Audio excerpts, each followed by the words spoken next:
Good evening. Welcome to Trey's Tabletop Crossrip. This is episode 13. I am Trey, screen name Ghostbuster LML. I know it's been a while since I've done a video. I actually hadn't had any games delivered since we did the last video, which was the Who Goes There 2.0 Deluxe Edition. But this is the one I just got in today, and I know with my screen name, this is not one that you would expect that would have gotten by me. So tonight what we're going to do is an unboxing of the Ghostbusters Men in Black Ecto-terrestrial Invasion by IDW Games. Now, this is one that they started pre-orders back in April. Those of you who follow the board gaming industry probably know that IDW Games actually announced earlier this year that they will be shutting their doors at the end of the year. They had two games that were still in the kind of campaign mode or production mode. There was this one and then the Batman the Animated Series board game, which had been on Kickstarter the previous year and was supposed to be delivered before last Christmas, and that one is still outstanding. But this one, the pre-orders went up on BackerKit back in April, and then they reopened the pre-orders over the summer a little bit. But they skipped Kickstarter altogether for this one, and there are plenty of guesses and reasons why that they probably skipped Kickstarter and went straight to a BackerKit pre-order where they didn't have to put up with comments or anything like that, but that's neither here nor there at this point, and the game is in hand. Now, if you pre-ordered, there were several additional exclusives that are supposed to come with it. Nothing about this box says deluxe edition, pre-order edition, anything like that. It did come in its own shipping box, and I will give them credit for the shipping box. The shipping box was a brown cardboard box that was just for this one game. It was marked on the outside that that's what it was, and inside it was well packed with additional cardboard inserts around the corners to keep it from moving, to keep the condition. So the packaging was very, very well done, and I'll give them credit for that. So, like I said, it doesn't say anything about this being the pre-order edition, so we'll open it and together and confirm. Like, those of you who watch my channel know that I kind of do it kind of a live pattern, so you see it the first time. I don't get a second shot at this, and we'll see how it goes. So come on around, and we'll move some of my set dressing out of the way.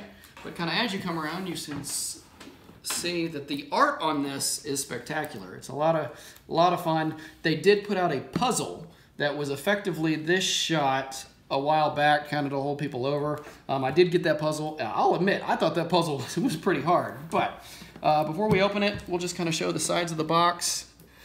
So, Peter throwing slime at Agent K. Peter with the neuralizer. Agent J. Ray running from a giant magnet held by one of the Men in Black. And, oop, this way. So, again, I love the art. Here's the back of the box. So the idea is that an alien spacecraft has crashed into Ghostbusters headquarters, breaching the containment unit. And so the aliens are merging with the psychokinetic energy, forming these hybrid type monsters that you have to battle. So it is a 1 to 4 player game. Each player will control both a Ghostbuster and a member of the Men in Black, and so you've got one of each on your team.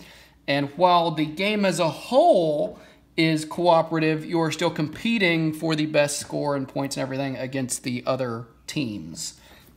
So it's, I guess, semi-cooperative in that sense, but also there is a competitive nature. So there's the back of the box, and we will get this thing open.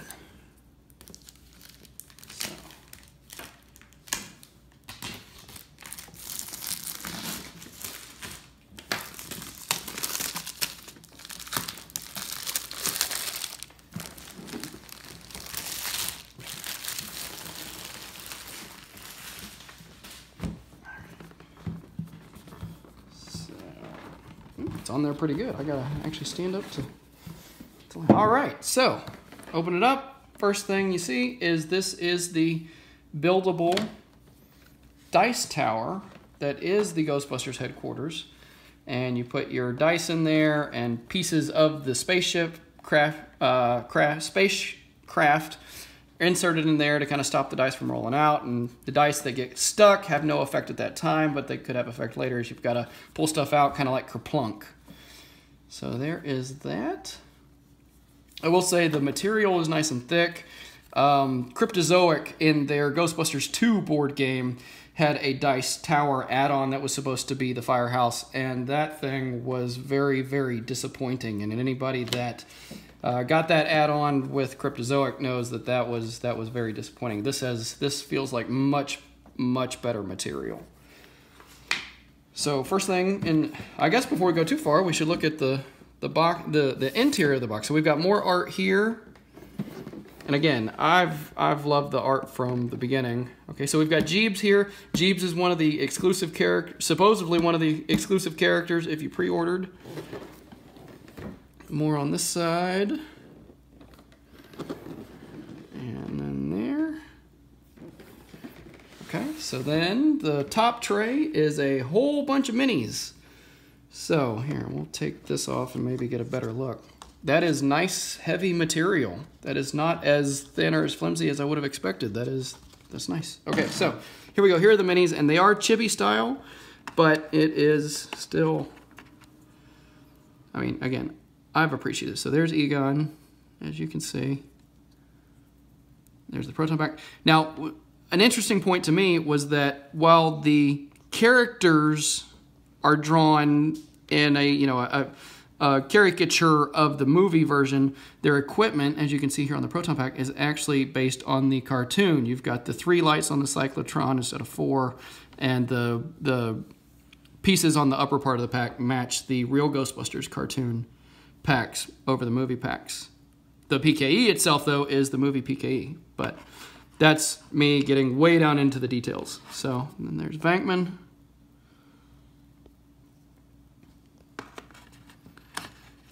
Winston. And again, I could do this for each and every one of them. I probably shouldn't take the time to do that, but these are well done. They're nice. They're heavy pieces.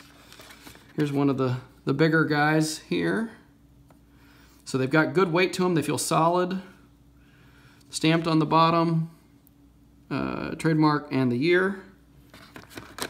Okay, so now in here, I guess I should show y'all some of the Men in Black as well. I shouldn't exclusively show Ghostbusters characters. So there's Agent K with the gun that he likes after he gets swallowed by the bug. I like this gun. Agent J has the neuralizer and the noisy cricket. Right on here, there's Zed. Okay, so looking at this, I can see some of the exclusive characters in this top row. Jeebs was an exclusive pre-order character. So was Frank the Pug and the Worm Guys. Am I seeing the Worm Guys? Maybe they're below. I don't see the...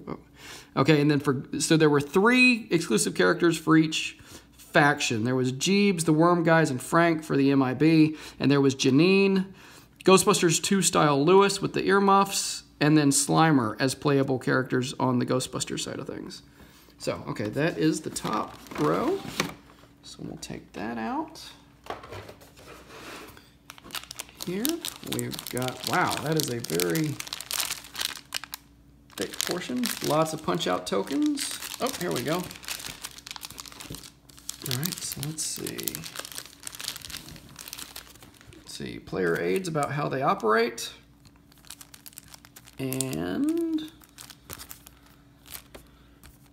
let's see, there it is. It had to be on there somewhere.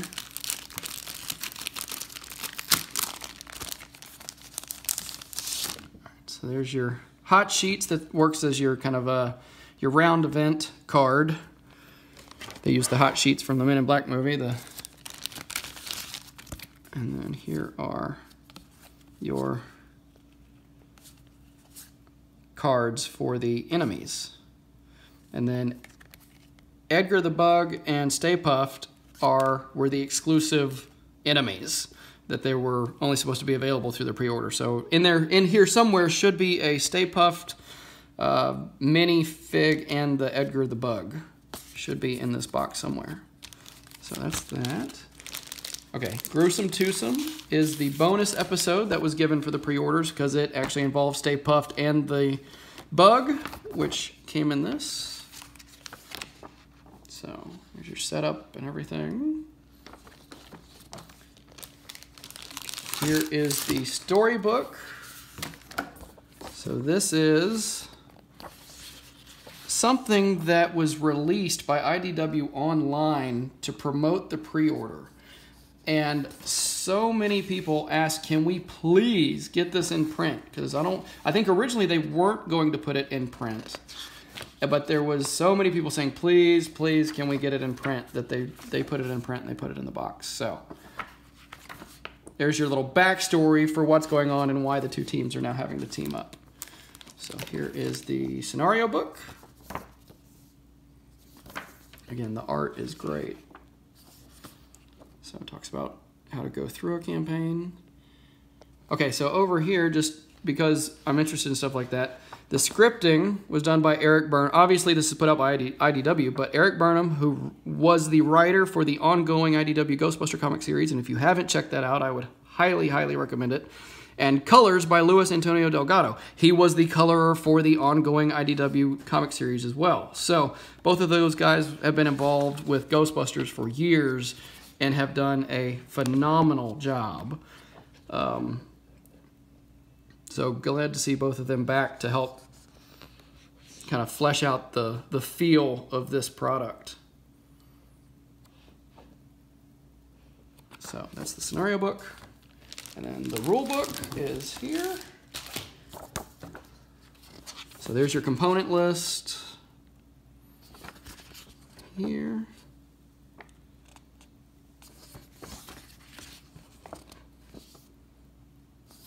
Character information, enemy information, how to make the dice tower, discussion of the cards and the boards, gameplay, etc., etc. So that is the instruction booklet, which isn't the most exciting, but that's okay. All right, so now here, these will be player boards. So there's the back of it, and then here's the front of it. So the Ghostbusters can carry 3 traps apiece. The Men in Black can carry 2 traps apiece. There's your energy markers, and you'll use tokens to mark that. And then your equipment cards. So that is that. So this is good card stock here. That's what it, I guess I didn't mention that earlier. That's what it's made out of. It's good card stock. Okay, now we get to the punch-out boards. So here are the alien spacecraft punch-out boards they'll be fed into the Firehouse Dice Tower.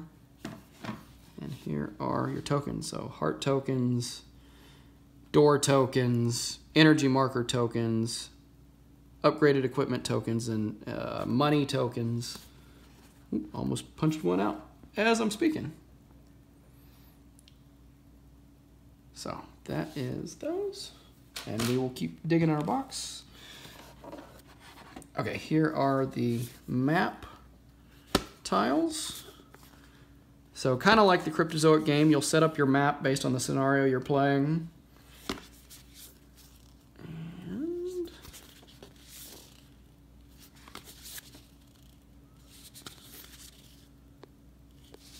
whoop.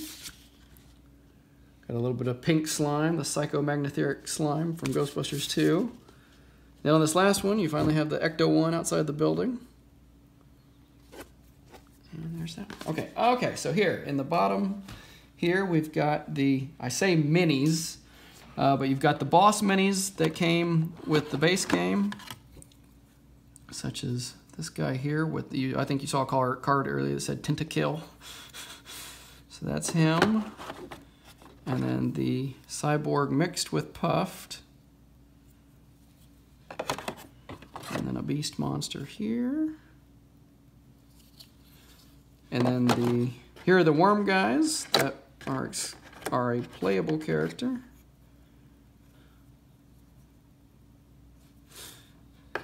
And then finally the Stay Puffed and Edgar the Bug minis. So before this, I don't know, I can't say that I was ever a huge chibi fan, art fan, but I think it works really well for what they're going here. So for just size comparison, here is Stay Puffed, and here is Ray. So they will, well, maybe not exactly in scale. It is a much larger token to put on the board than just the player minis. So there's that. All right, so then, oh, we've got a whole collection of baggies. And here are a whole bunch of dice. Take a couple of these out so we can see maybe one of each. So claws, weapon, claw, hit, another weapon, and then the same one on that side. So you've got green and black. Here are the bases so that you can change players or who your playable character is each time, but you can mark your teammates. So 4 different sets of colors for 4 different people, or up to 4 different players. And then I think the last thing we have in here are cards. So we'll take a quick look at these.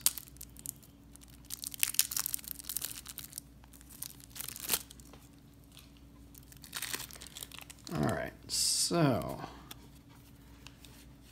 battery packs, foil helmet, and then you've got with these cards about how much they cost if you're going to upgrade your equipment, how much it would cost you to do it. So from what I've seen in all the pre-order stuff and the promo material, kind of hyping all of this, it seems like they've done a really good job of not trying to overly favor one faction over the other. You've got a good mix of MIB or representation, and then good representation for the Ghostbusters as well. So that is, for those of you who may not know, since I've just happened to pull this, the twin particle throwers are mini throwers that were introduced in the comic book run. So it does appear that the comic, to a point, is canon. And so some of this stuff you may recognize if you've read the comic book. And some of this stuff you'll recognize from the movies, along for both factions. So those are the equipment cards. So let's see if I can put those back in there. Well, we'll deal with that in a minute. Okay, these must be, there were, the pre-order exclusive were starting weapons, special starting weapons that were exclusive to the pack. So this is obviously the deluxe pre-order package. There was just nothing on the outside of the box of that. So these are the deluxe cards. They're starting equipment cards, so that's specifically based on the character you choose. And these are obviously for the expansion characters. So 1 special starting equipment for each of them.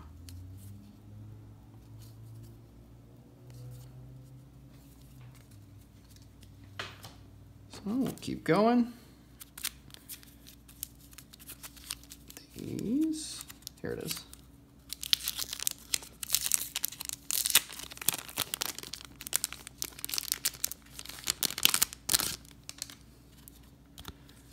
All right, so these are going to be some of your hot sheets that specifically deal with the exclusive characters and the exclusive character cards.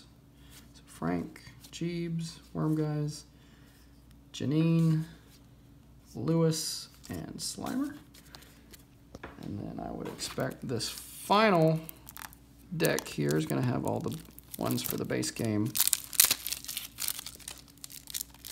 All right, so you've got player aid cards, then your hot sheet cards.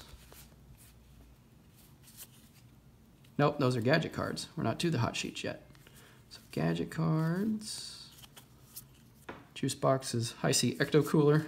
Appreciate that. Modified LTD. Neuralizer. PKE meter. So again, like I said, they've run the gamut for both franchises, and as a fan of both, even though I might be a little more on the Ghostbusters side, as you can imagine. That's okay. So here we go. Here are the World Hot Sheet cards. So those, like I said, those are kind of like your event card for the round. And so some of these, there's a real Ghostbusters reference for you. Ghostbusters 2 reference. Another real Ghostbuster reference. Again, I'm going to have to go through these in more detail when I've got time, but that's a lot of fun. And then disaster cards. And then, okay, here we go. Here are the player cards. So Egon, Ray, Peter, Winston, J, K, L, and Z. So those are the cards. Okay, so for good measure, we will go ahead and we'll lift up this bottom one just to see. I don't think there's anything under here or art or anything, and there is not. So that is what we have. That is the unboxing of the deluxe pre-order version of Ghostbusters Men in Black Ecto-terrestrial Invasion. It should be coming to retail, again, without the exclusive 6 playable characters, Puffed or the Bug, but the rest of it should be available at retail later this year. Or if you missed out the first time and you wanted one of these characters, I'm sure that there are probably many shops also went ahead and pre-ordered, and you'll be able to find it if you really want it. So I'm looking forward to playing it. We're talking about 2 franchises that kind of belong together, and I'm looking forward to see what they do, and we'll go from there. But if you got any questions about what's in the box, drop it down in the comments below, and appreciate you tuning in tonight, and happy gaming. Thanks, y'all.